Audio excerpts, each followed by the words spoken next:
Hello बच्चों, let's read this question. Question says character of acquired immunity is distinguish between self and non self, specificity of antigen, retain memory, all of the above. तो इसका की concept क्या होगा? की concept is acquired immunity. अब ये जो immunity होती है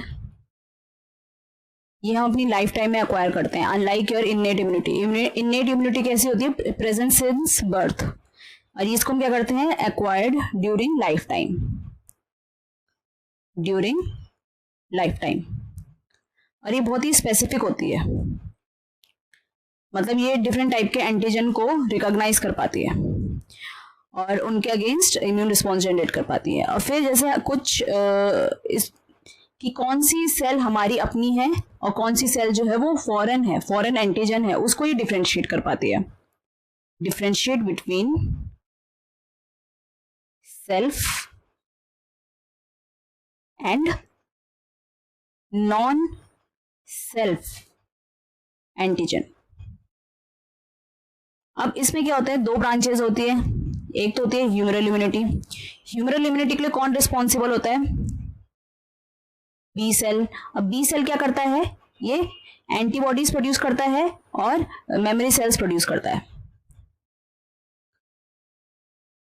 तो जब जैसे फर्स्ट टाइम एंटीजन आया तो उस टाइम पे एकदम से एंटीबॉडी प्रोड्यूस नहीं हो पाएंगी. ठीक है, कुछ टाइम का गैप रहता है जिसको हम बोलते हैं लैग फेज. इस टाइम पे कोई भी एंटीबॉडी प्रोड्यूस नहीं होती.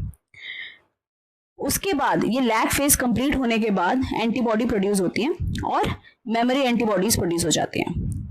मगर अगर सेकेंड टाइम यही एंटीजन दोबारा से एंटर होता है तो उस टाइम पे ये जो मेमोरी सेल्स होते हैं इसको रिकॉग्नाइज कर देती हैं. रिकॉग्नाइज. और फिर ये जो अभी तक लैग फेज आ रहा था ना फर्स्ट टाइम में, अब वो नहीं आता, एकदम से इम्यून रिस्पॉन्स जनरेट हो जाता है. इम्यून रिस्पॉन्स जनरेट हो जाता है. तो ये तो किसकी हेल्प से हो रहा है? बी सेल की वजह से. इसलिए हम इसको बोल रहे हैं ह्यूमरल इम्यूनिटी. फिर आता है हमारा cell mediated immunity. Cell mediated क्या होती है? ये हो रही है हमारी टी सेल की वजह से. अब यहां पर कोई एंटीबॉडी तो प्रोड्यूस नहीं हो रही, मगर यहां पर होती है साइटोकाइंस प्रोड्यूस. फिर आता है हमारा क्वेश्चन में बोला है कि क्या जो एक्वायर्ड इम्यूनिटी होती है वो सेल्फ और नॉन सेल्फ में, मतलब जो फॉरेन है एंटीजन, उस पर डिफरेंशिएट कर पाती है? बिल्कुल कर पाती है. क्या ये एंटीजन स्पेसिफिक है? बिल्कुल है. ये डिफरेंट टाइप के एंटीजन को रिकॉग्नाइज कर पाती है.